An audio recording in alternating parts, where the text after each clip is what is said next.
Good morning, beautiful people. It's Monday. Yay!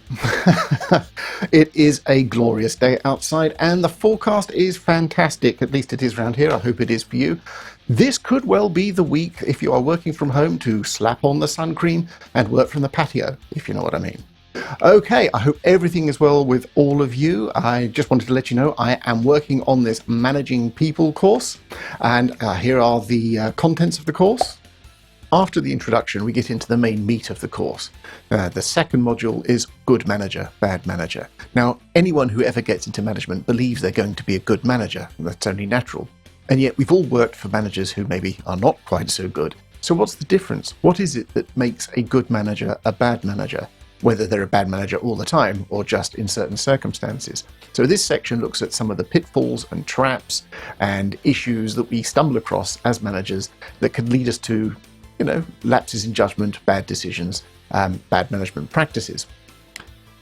The module after that, module 3, is all about managing performance. So this deals with setting expectations, providing feedback, doing annual appraisals, and is all about really getting the best out of people. But we'll also look at what to do if you need to manage performance and get more out of somebody. Section 4, this is the Grievance and Disciplinary section. Now, there's going to be obviously a focus on the actual procedures you need to follow, but we're going to look a little bit behind the scenes as well, and maybe get into some examples of some real-world cases so that you can see how this actually manifests in practice. Section 5, Module 5, this is a personal favourite of mine. This is all around conflict psychology.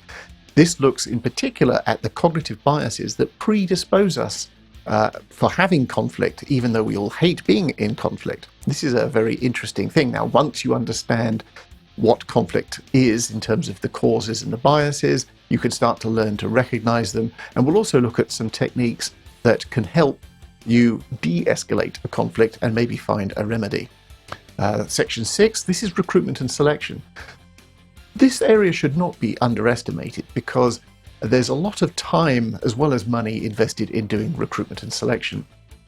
I'm not just talking about agency fees and things like that. Think about the time that you and your staff spend in reviewing the candidates, interviewing them, going through the selection process, bringing them on board, bringing them up to speed, all the onboarding, the training and everything else.